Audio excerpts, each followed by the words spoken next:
O boss, pangako ni Romualdez sa taong bayan pag siya nanalong senator sa 2028, gawing libre ang pag-a-apply ng trabaho.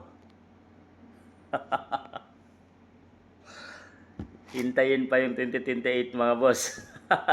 May balak pala siyang tatakbong senator. Dati ang balak niya is maging presidente ng Pilipinas o siya yung magiging candidate bilang president. Pero maaga pa lang, tinitira niya na at ginagawa ng samut-saring kasalanan. Kaso, ang BP Inday Sara Duterte mga boss. At syempre, ang pagpirma ng mga congressman para sa impeachment trial ng nagagawin kay BP Inday Sara ay si Speaker Romualdez pa ang nagiging pangulo ng kongreso noon mga boss, no?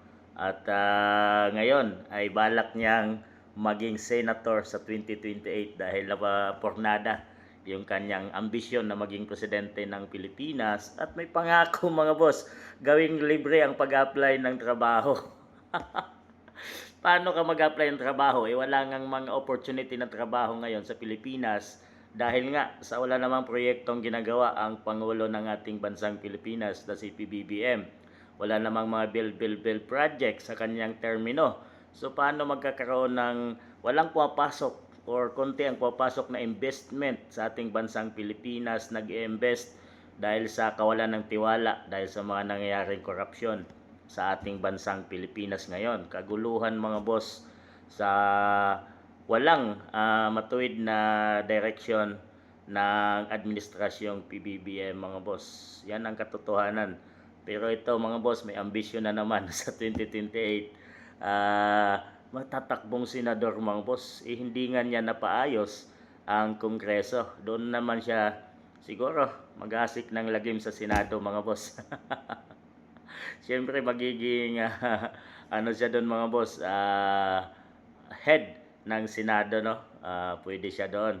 At siguro didiktahan na naman niya ang lahat ng mga senator para posibleng kung sino ang hahanay sa administrasyon ng PBBM ay maroon naman silang tao mga boss sa Senado.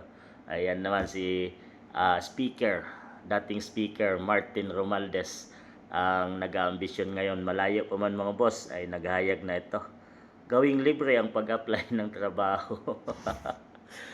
Yan mga boss, iboto nyo na at paghandaan ang kanyang pagtakbo sa 2028 dahil nakita naman natin kung anong ginawa niya sa Kongreso at kung totoo man ang hindi ay nagkagulo sa Kongreso at nagkaroon ng mga maraming korupsyon ng mga congressman mga boss, no?